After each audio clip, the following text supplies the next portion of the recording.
Rafe, मुझे आखिर समझ नहीं आ रही कि मैंने ऐसा किया क्या है कि आपका मूड इतना खराब है मेरी तरफ। अरीशा, तुम इतनी भोली मत बन।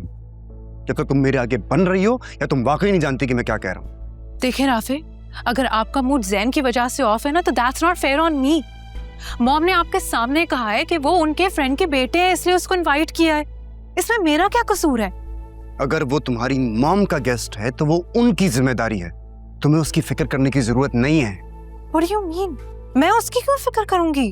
अगर तुम्हें उसकी फिक्र नहीं थी तो क्यों गई थी उसके पास? क्यों रोक रही थी उसको? अब इस बात से इनकार नहीं करना अरीशा, मैंने खुद देखा है तुम्हें उससे बात करते हुए। तो राफे, अब आप मुझ पे शक कर रहे हैं? हाँ, और अगर मैं तुम पर शक कर रहा हूं तो उसकी वजह भी तुम ही हो। मैं जैन को रोकने नहीं गई थी, ना उसमें मैं कोई कंसर्न शो करने गई थी, बल्कि मैं उससे ये पूछने गई थी कि वो यहाँ आया ही क्यों है।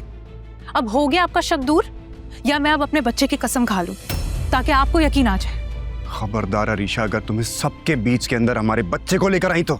वाह राफे, जो बच्चा इस दुनिया में आया ही नहीं है उसकी कितनी फिक्र है आपको, और जो आपके साथ है उसको आप हर्ट करते रहते हैं। Very nice.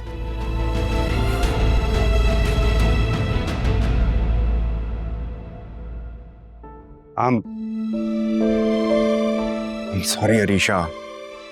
राफे, हर चीज सॉरी से ना खत्म नहीं हो जाती है।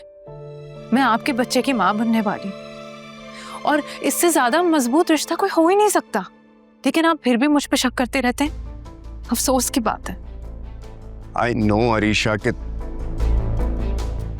तुम्हें मेरी बात ने हर्ट किया, लेकिन इसमें भी मेरी मोहब्बत शामिल है।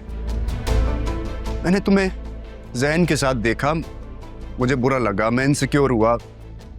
तुम खुद सोचो ना, अगर तुम मेरी जगह होती तो क्या करती?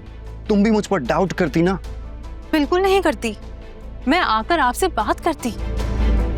राफे, हस्बैंड एंड वाइफ के रिश्ते में ना ऑनेस्टी और लॉयल्टी बहुत इंपॉर्टेंट है। अगर वो ही ना रहे तो इस रिश्ते का क्या ही फायदा।